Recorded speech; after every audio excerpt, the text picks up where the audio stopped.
جس چیز کے بدلے انہوں نے اپنے تئیں بیچ ڈالا وہ بہت بری ہے، یعنی اس جلن سے کہ اللہ اپنے بندوں میں سے جس پر چاہتا ہے اپنی مہربانی سے نازل فرماتا ہے۔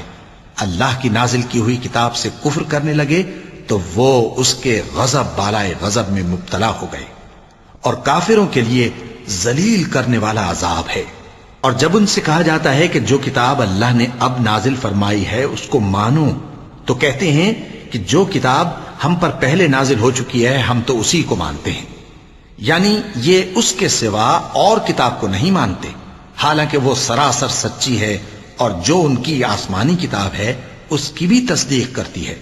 ان سے کہہ دو کہ اگر تم صاحب ایمان ہوتے تو اللہ کے پیغمبروں کو پہلے ہی کیوں قتل کیا کرتے تھے؟ اور موسیٰ تمہارے پاس کھلے ہوئے معجزات لے کر آئے، پھر تم ان کے کوہ طور پر جانے کے بعد بچڑے کو معبود بنا بیٹھے،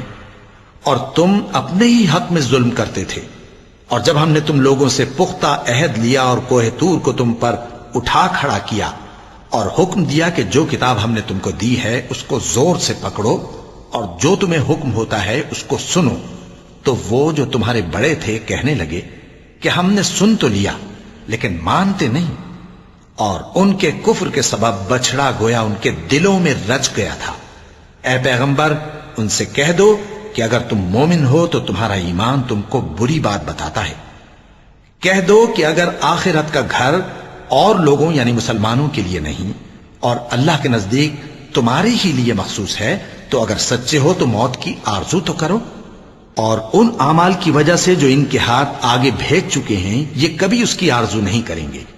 اور اللہ ظالموں سے خوب واقف ہے۔ اور ان کو تم اور لوگوں سے زیادہ زندگی کے حریص دیکھو گے، یہاں تک کہ مشرکوں سے بھی بڑھ کر۔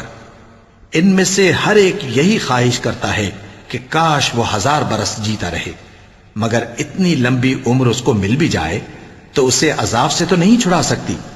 اور جو کام یہ کرتے ہیں اللہ ان کو دیکھ رہا ہے۔